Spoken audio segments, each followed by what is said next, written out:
Okay, guess who has two thumbs and wears this sweater so much? He started a YouTube channel about it. Okay, so today we're going to be talking about the SNS Herning Stark Cardigan in Void Black.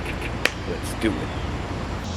If you found this video, there's a pretty good chance that you already know what you're looking at. You're someone who's trying to figure out if they should splurge on a pretty nice cardigan that they saw recommended somewhere on the internet. You're probably not particularly interested in the history of the cardigan sweater being named after the 7th Earl of Cardigan and being popularized by Coco Chanel or whatever. I'm not interested in that stuff either.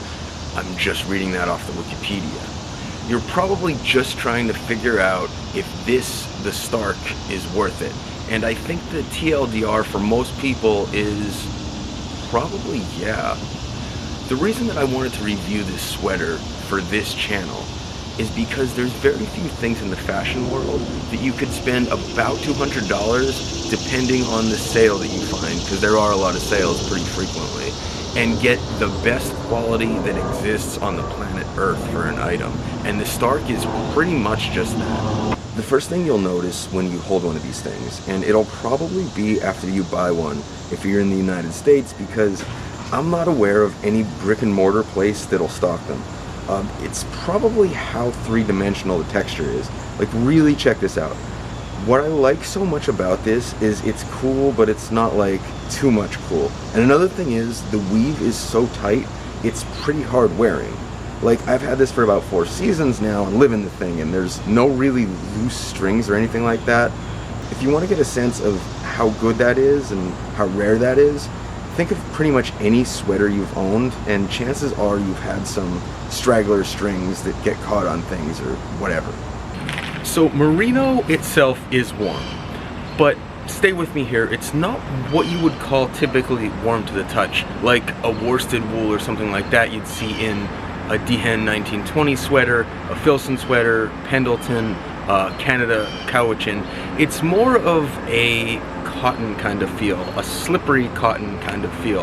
And the good part about that is you don't get the itchiness that's usually associated with more of like the worsted type of wools, which is really cool because you could wear it with anything. It doesn't matter if you have short or long sleeves on. As far as the warmth aspect goes, it's still a very warm sweater, and it's extremely warm if you put any type of thin layer over it. So then there's the aspect of versatility, and this goes with pretty much anything. You can do the heritage kind of look, you can do the modern tech ninja look, and if you grab a white Russian, you could probably even channel some dude vibes.